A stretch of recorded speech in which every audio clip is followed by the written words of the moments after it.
Bonjour à tous. Donc, moi, je suis Pauline Bouillot, donc je suis contractuelle au pôle EVAS, et je vais vous présenter le groupe de travail stratégie sanitaire du lynx eurasien, et notamment des réflexions qu'on a eues autour de la gestion antiparasitaire en centre de soins. Donc, tout d'abord, je vais vous présenter le contexte du projet et aussi les objectifs de ce groupe de travail. Et ensuite, on s'intéressera plus particulièrement aux enjeux de la gestion du parasitisme dans le cadre de la prise en charge d'un lynx en détresse et à l'aspect pratique de cette gestion. Donc, en France, le lynx boréal, c'est une espèce qui est en danger et d'ailleurs protégée. Donc, les populations alpines et jurassiennes sont en danger, mais la population vosgienne-palatine est en danger critique d'extinction. Et donc, dans ce contexte-là, il y a eu un plan national d'action qui a été mis en place pour 2022-2026, avec comme objectif de rétablir le lynx dans un état de conservation favorable. Et dans le cadre de ce PNA, il y a eu plusieurs groupes de travail qui ont été mis en place, et notamment le groupe de travail stratégie sanitaire du lynx eurasien, et donc qui est coordonné par l'OFB et le pôle EVAS, avec donc il y a une convention entre l'OFB et Vetagrosup. Et dans ce groupe, il y a une vingtaine d'experts français et suisses qui ont des compétences variées et complémentaires, donc notamment des acteurs de la conservation, comme l'OFB, Centre de soins, l'Adréal, des vétérinaires spécialistes donc de la faune sauvage captive, donc parcs zoologiques, mais aussi non captive, des éthiciennes aussi spécialisées, des biologistes de différentes espèces de carnivores, des épidémiologistes et aussi les laboratoires départementaux d'analyse. Donc, les objectifs de ce groupe de travail, donc, en premier, on a un premier volet sur la gestion des lynx en détresse. Avec, dans ce volet-là, donc, on a défini qu'est-ce qu'un lynx en détresse, les critères et objectifs de prise en charge de ces lynx-là et aussi leur réhabilitation.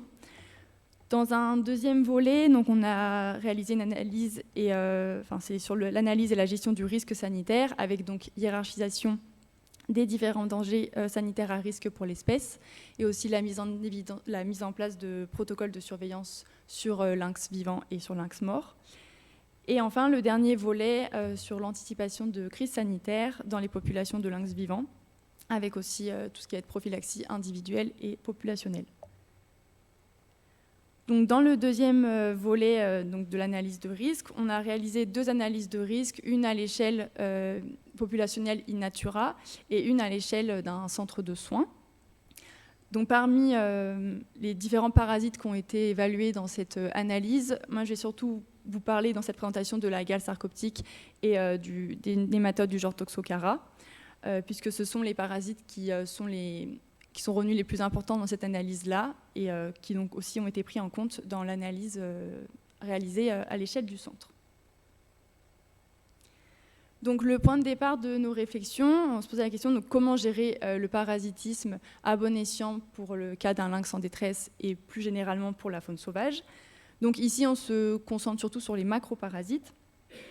Et donc, on peut partir de 2 points de vue un peu opposés. D'un côté, un point de vue plutôt thérapeutique où on traite de façon systématique et polyvalente avec comme objectif d'éliminer tout parasite au cas où et d'éviter l'action pathogène surajoutée. Et à l'inverse, un point de vue écologique où là, on ne ferait rien, donc pas de traitement antiparasitaire à l'aveugle, notamment car on sait que les animaux sauvages sont fréquemment co-infectés et qu'il y a vraiment un équilibre hôte-parasite assez en plus complexe à comprendre. Et d'autre part, on sait qu'il existe des effets potentiellement positifs des parasites, donc par exemple des effets antagonistes qui pourraient entraîner une régulation des parasites de forte pathogénicité, donc ce qui pourrait être au final bénéfique pour l'hôte. Et donc pour toutes ces raisons, un point important est de ne pas extrapoler l'utilisation des traitements des animaux domestiques à la faune sauvage. Et nous, notre objectif, c'est de proposer donc, des recommandations raisonnées dans le cadre de la gestion des lynx en détresse. Et du coup, donc, dans le cadre de la prise en charge d'un lynx en détresse, la question de la gestion du parasitisme va se poser à plusieurs étapes. Donc, tout d'abord, lors de sa capture in natura, puis lors des premiers soins qui peuvent être réalisés donc, soit en clinique vétérinaire ou directement en centre de soins.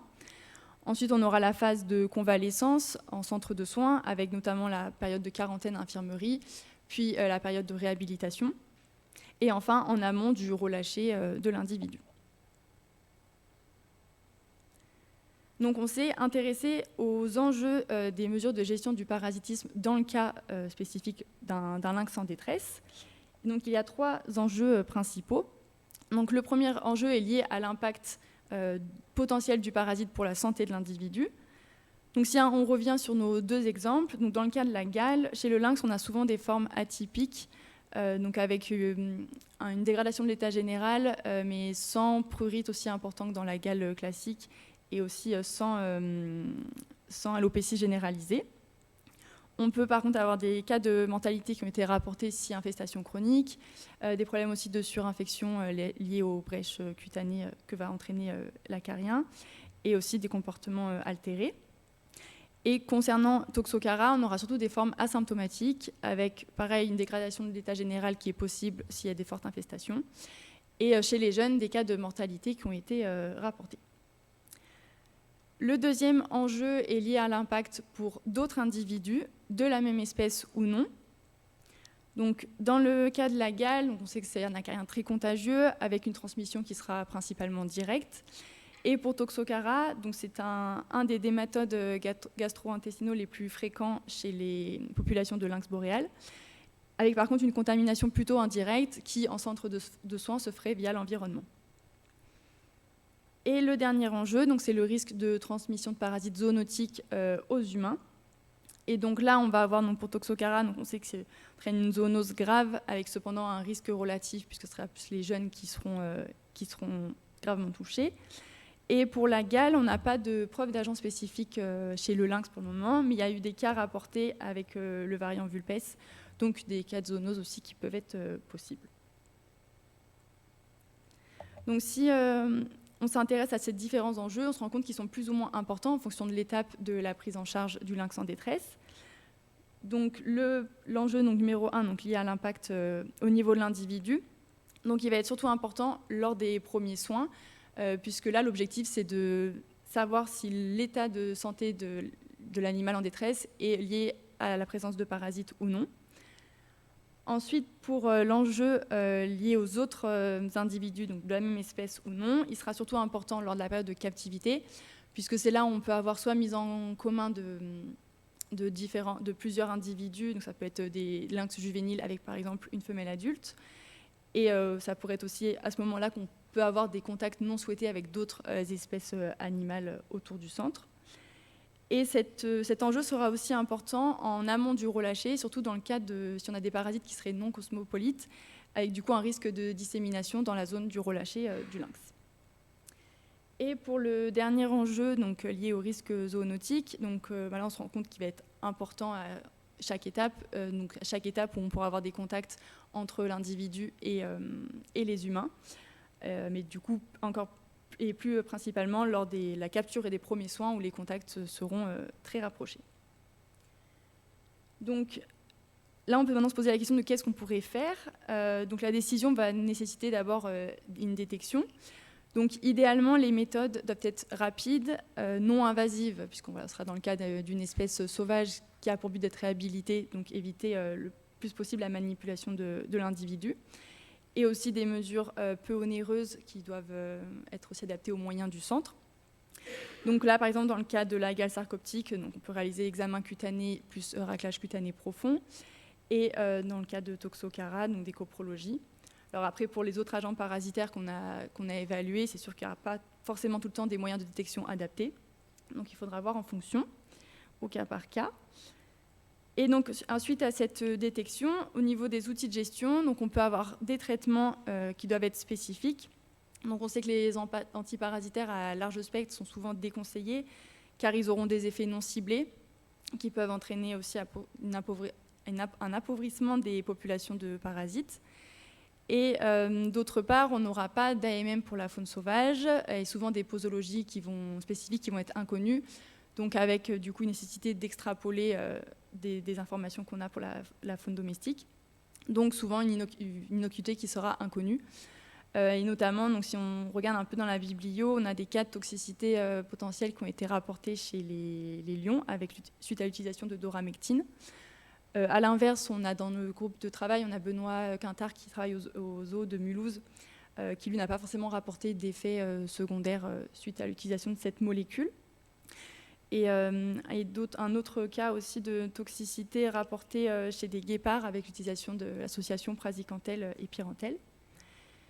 Et comme autre outil de gestion, on va avoir donc la prophylaxie sanitaire, donc, qui aura pour but à la fois de limiter le risque zoonotique et aussi le risque de transmission entre les individus. Et donc là, on peut avoir des mesures de biosécurité, donc par exemple lavage de mains, port de gants lors de la manipulation de l'animal, la quarantaine et la séparation aussi des individus, et autre exemple, nettoyage, désinfection du matériel, etc. Et donc si on reprend, donc pareil, notre frise chronologique avec les étapes de la prise en charge du lynx en détresse.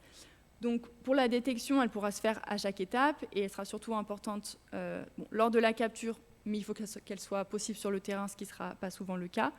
Donc surtout lors des premiers soins, donc pour savoir si l'état de détresse de l'animal est dû ou pas à des parasites.